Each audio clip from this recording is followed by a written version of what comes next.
और बहुत ही मेहनत के साथ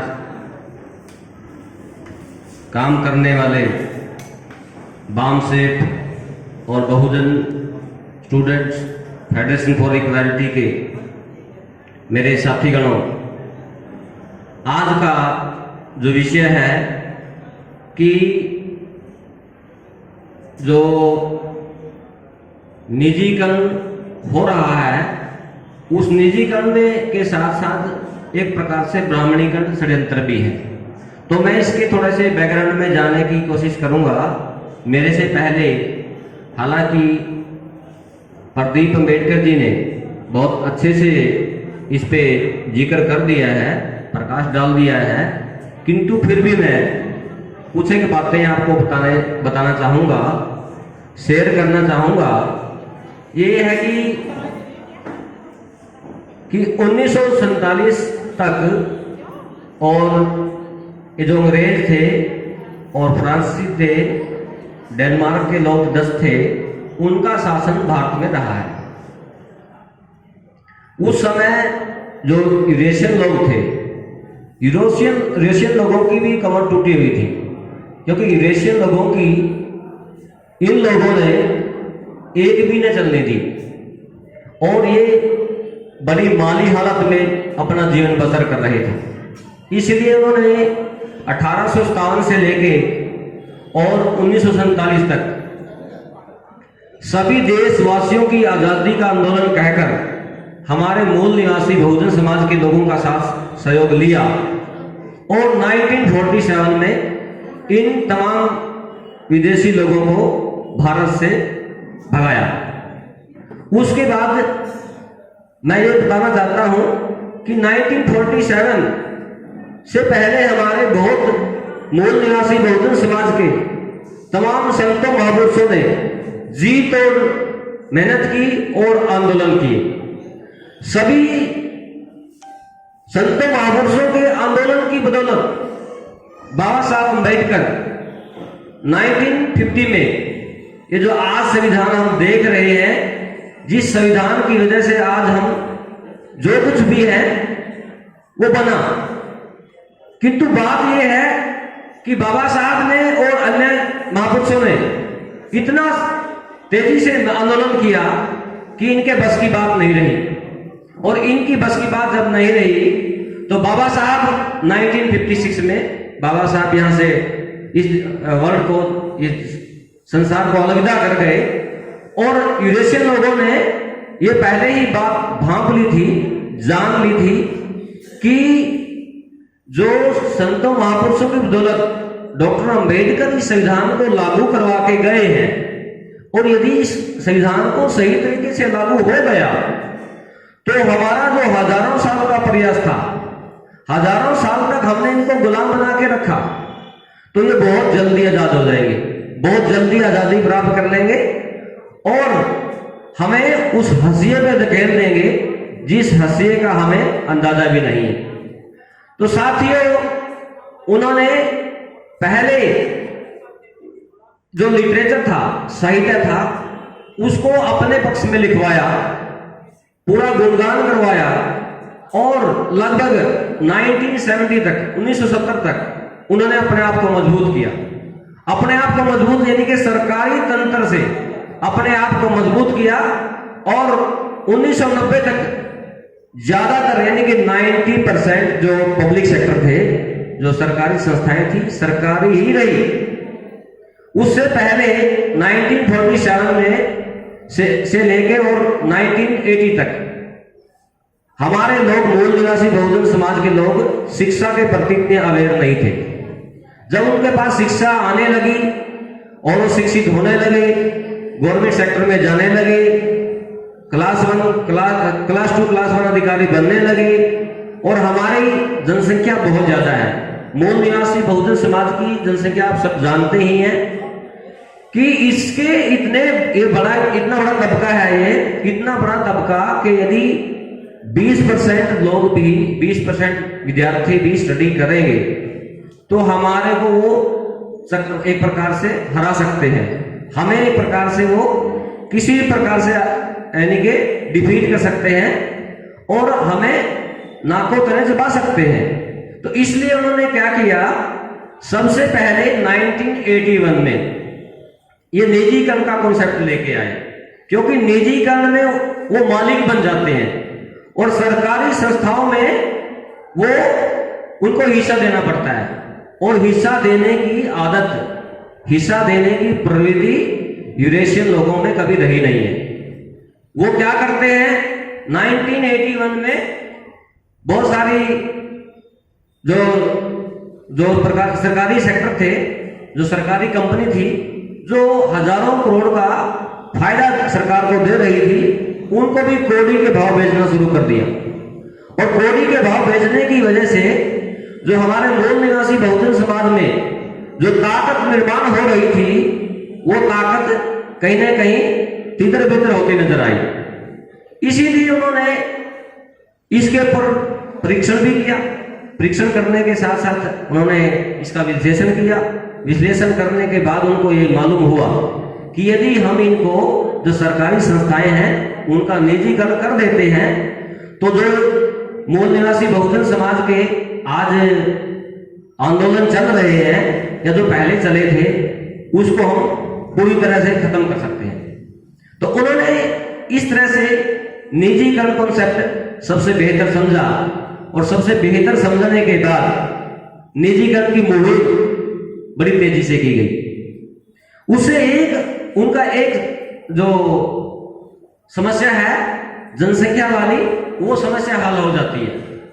उनका एक और बात है कि जो हमारे मूल निवासी बहुजन समाज के लोग मजबूत हो रहे थे और उनको उनके सामने झुकना पड़ रहा था, निजीकरण के बाद हम मालिक हो जाएंगे और वो मजदूर में तब्दील हो जाएंगे। यानी कि हमारे मूल निवासी बहुजन समाज के जो निजी कंपनियां हैं या निजी संस्थान हैं, उसमें वो एक प्रकार से नौकर बन के या मजदूर बन के रह जाएंगे।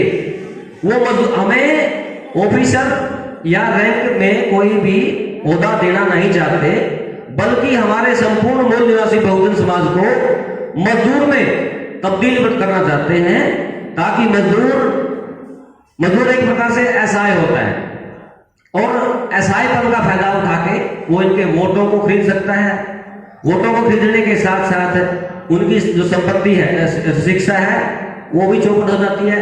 क्योंकि निजीकरण जब होगा तो निजीकरण से जो शिक्षा है, शिक्षा बहुत ज्यादा महंगी हो जाएगी। इतनी ज्यादा महंगी हो जाएगी कि जो मजदूर तबका है, जो आम तबका है, वह अपने बच्चों को शिक्षा नहीं दिलवा पाएगा।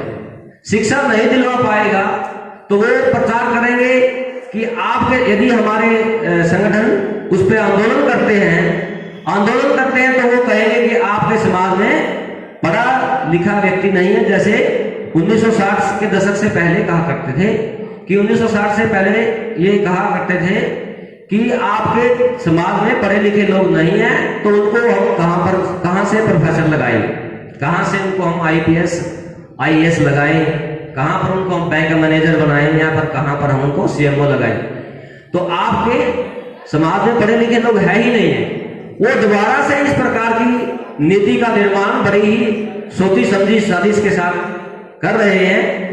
अब इस विषय में हमें ये आ जाता है कि इसके खिलाफ हमें अपने मूल निवासी बहुजन समाज के जो संत महापुरुष है, उनके आंदोलन को बहुत अच्छी तरह से समझना पड़ेगा। उनके आंदोलन को यदि हम अच्छी तरह से समझ पाएंगे तो हमें भटकाव नहीं होगा, क्योंकि भटकाव यदि हो जाता है तो फिर हम अपने उद्देश्य से भटक जाते हैं, हट जाते हैं, और हटने से जो उद्देश्य है वो खत्म हो जाता है। तो इसके साथ साथ मैं ये बताना चाहूंगा कि जो यूरेशियन लोग हैं वो इंटरनेशनल लेवल पे भी हमें डिफीट करने की कोशिश कर रहे हैं, यानी कि हमें बदनाम करने की कोशिश करते रहते हैं। जैसे मानवाधिकार जो आयोग है या मानवाधिकार जो संस्थाएं हैं, जब हमारे लोग उन पे अपनी अपील लगाते हैं तो वो ये कहते हैं कि भारत में ऐसा कुछ नहीं हो रहा है, भारत में कोई किसी प्रकार की जुल्म ज्यादती नहीं हो रही है। उनको वो अपने आप ये बातें बना रहे हैं। उनको ये भी ये मालूम है कि यदि ये लोग पढ़ लिख जाएंगे, यदि हायर एजुकेशन लेंगे, हायर एजुकेशन लेने के बाद ये इंटरनेशनल लेवल पे बात उठाने के काबिल हो जाएंगे, और इंटरनेशनल लेवल पे इनकी बात नहीं मानी जाती, बल्कि वही बात मानी जाती है जो बात सही होती है, जो मानव हित में होती है। तो इसीलिए साथियों बड़ी तेजी के साथ ये निजीकरण किया जा रहा है। निजीकरण में वो, जैसे मैंने पहले बताया है कि निजीकरण में हम मजदूर हो जाएंगे, नौकर हो जाएंगे और वो मालिक हो जाएंगे।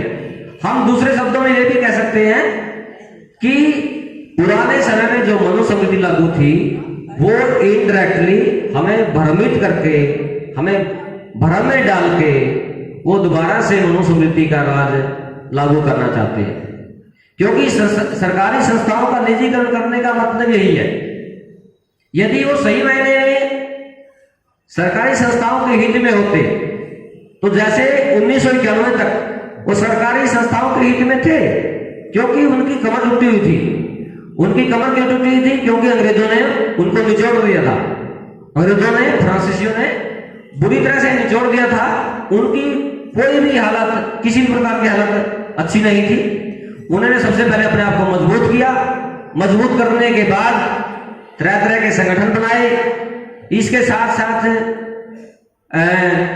संगठन बनाने के बाद अब ये इतना ही मैं इस पे कहूंगा कि निजीकरण क्यों किया जा रहा है और इसका ब्राह्मणीकरण क्यों किया जा रहा है। ब्राह्मणीकरण इसलिए किया जा रहा है, यदि समाज शिक्षित नहीं होगा, समाज शिक्षित नहीं होगा जो अनपढ़ तबका होगा उसको अंधविश्वास की तरफ धकेलना आसान होता है, और पढ़ा लिखा व्यक्ति उसमें तर्क लगाता है, विवेक से काम लेता है। वो विवेकशील ना बने, तर्कशील ना बने, उनको ब्राह्मणीकरण की तरफ धकेला जा सके, इसीलिए भी वो निजीकरण का सहारा ले रहे हैं और निजीकरण बड़ी तेजी के साथ कर रहे हैं। दूसरा विषय हमारे पास लेटरल है कि लेटरल भर्ती क्यों कर रहे हो। लेटरल भर्ती जैसे इसीलिए कर रहे हैं क्योंकि उनको मालूम है कि अब मूल निवासी बहुजन समाज के विद्यार्थी और लोग आपके साथ कंपटीशन में आ गए हैं और वो आपको हर क्षेत्र में हरा रहे हैं। आप उनका, यानी कि वो हमारा मुकाबला करने में सक्षम नहीं है।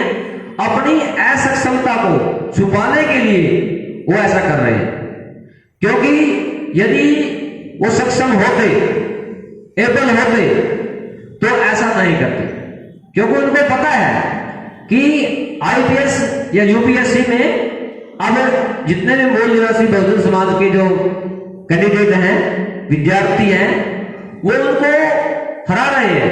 यानी कि जनरल में जो कैटेगरी बना रखी है, जनरल कैटेगरी में भी लगभग 20% से ज्यादा लोग हमारे मूल निवासी बहुजन समाज के जा रहे हैं, और वो उनको इस प्रकार की टेंशन सताई जा रही है, क्योंकि जो रिजर्वेशन बाबा साहब ने संविधान की बदौलत हमें दी है उसके मुताबिक हमारे बहुत सारे विद्यार्थी कैंडिडेट सिलेक्ट हो रहे हैं। इसके अलावा जो ये कहते थे कि आपके पास मेरिट नहीं है, आप इंटेलिजेंट नहीं है, आप हमारा मुकाबला नहीं कर सकते, आज हमारे विद्यार्थी उनका मुकाबला करने में इतनी अच्छी तरह से सक्षम हो गए हैं और उनको इस बात का डर सता रहा है, इसलिए लेटरल भर्ती वो करने जा रहे हैं। और अभी 2021 में उन्होंने 31 लेटरल भर्ती यूपीएससी के थ्रू कर भी दी है।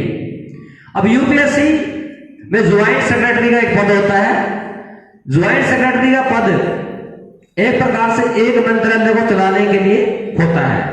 उसी ज्वाइंट सेक्रेटरी के साइन से, पॉलिसी से वो जो मंत्रालय चलता है, अब वो अपने हिसाब के, यानी कि उनकी विचारधारा से संबंधित, उनकी विचारधारा को मानने वाले लोगों को ही लेटरल भर्ती के तहत वो भर्ती कर रहे हैं। तो इसीलिए उनको कहीं ना कहीं हर प्रकार से डर है कि कहीं ना कहीं हमारे हजारों साल की व्यवस्था खत्म ना हो जाए।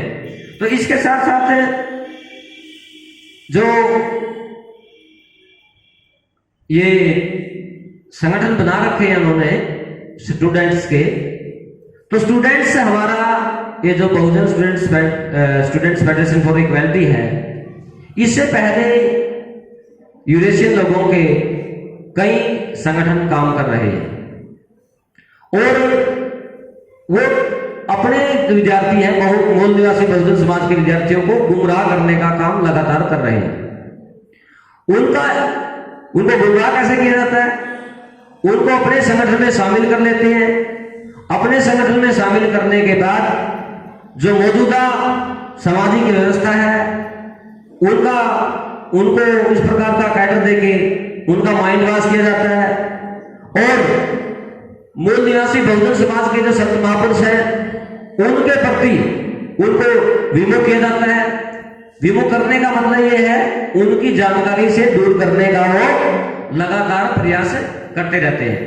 बल्कि वो उनके जो संत महापुरुष हैं जो भी उनकी व्यवस्था को कायम रखने के लिए काम कर रहे हैं, उन महापुरुषों को उनके महापुरुषों को वो गौरवशाली बताकर हमारे मूल निवासी बहुजन समाज के लोगों में इज्जत प्रदान करने की कोशिश कर रहे हैं।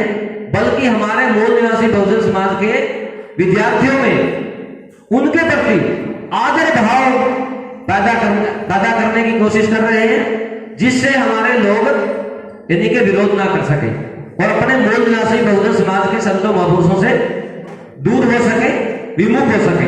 तो इस प्रकार से यानी कि वो लगातार हमारे हर एक एपिसोड पर अटैक कर रहे हैं। यानी कि उनको पता है कि आज की डेट में यूनिवर्सिटी कैडर पे 3.4 यानी कि 3 करोड़ 40 लाख विद्यार्थी अभी स्टडी कर रहे हैं। इसके साथ साथ जो कॉलेज है, कॉलेज कैडर पे भी 3.5 यानी कि 3.5 करोड़ विद्यार्थी काम कर रहे हैं, बढ़ रहे हैं। इसके साथ जो 12th है यानी कि मैट्रिकुलेशन और 12th, उसमें लगभग 6 करोड़ के आसपास विद्यार्थी बढ़ रहे हैं। तो टोटल जो आंकड़ा है ये लगभग 15 करोड़ जो है विद्यार्थी इस देश में आज विद्यार्थियों का तबका है